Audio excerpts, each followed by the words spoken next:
Shalom, perkenalkan nama saya Gary Giovanni Hutapea dengan NIM 7120210099 dari Fakultas Teologi. Untuk memenuhi tes akhir semester pada mata kuliah Sejarah Agama Kristen kelas A, pada kesempatan ini saya akan membuat suatu preview atau pengulangan penjelasan kembali tentang materi yang telah dipaparkan. Adapun judul materi yang akan saya paparkan dalam bentuk video ini yaitu pengajaran keselamatan di dunia. Pengajaran keselamatan di dunia identik dengan pekabaran Injil, yang dimana misionaris yang pertama menginjakkan kakinya di Pulau Maluku ialah Piala Rahib Prancis yang mendarat di Ternate pada tahun 1522. Karena perselisihan di antara orang mereka dan orang Portugis, mereka segera terpaksa dan berangkat untuk pulang ke kampung halamannya.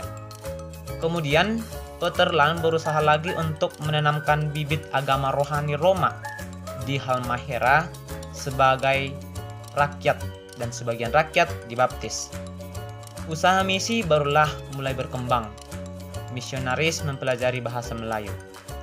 Dan Exaparius membaptis beribu-ribu orang, dan dia mulai menyuruh menghafalkan terjemahan beberapa doa, pengakuan rasuli, dan ke-10 hukum dalam bahasa daerah. Mereka diajarkan membuat tanda salib dan menghafal pengakuan doa sebaris demi sebaris. Exaparius berusaha untuk menjadikan goa di pantai barat di India Yesuit di timur jauh sebagai pusat pekerjaan misi, dan mengutus misionaris yang lain pula. Banyak di antara mereka bekerja dengan rajin meskipun tugas mereka tidak mudah.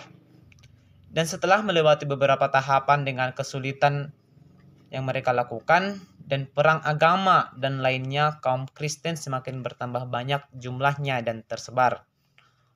Permulaan semi Belanda mula-mula sukar mendapat pendeta untuk pelayanan itu, dan diangkat oleh VOC untuk menghibur orang sakit. Dan mereka berhak dari gereja untuk memimpin ibadah dan membaptis orang pada tahun 1667 setelah pendeta-pendeta sebagai pegawai VOC, sehingga mereka berada di bawah pemimpin gubernur jenderal. Tugas pendeta ialah bukan saja menyelenggarakan kebutuhan rohani saudagar, pegawai, dan laskar Belanda di pulau tempat VOC membuka kantornya, tetapi mereka ditugaskan mengusahakan pertobatan orang kafir dan pendidikan anak-anak mereka.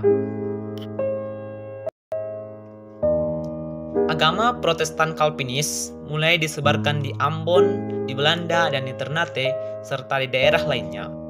Gereja Belanda menaruh minat besar terhadap pekabaran Injil di Indonesia. Bagi Moetius, tujuan pekabaran Injil itu ada 3 tahap atau 3 bagian.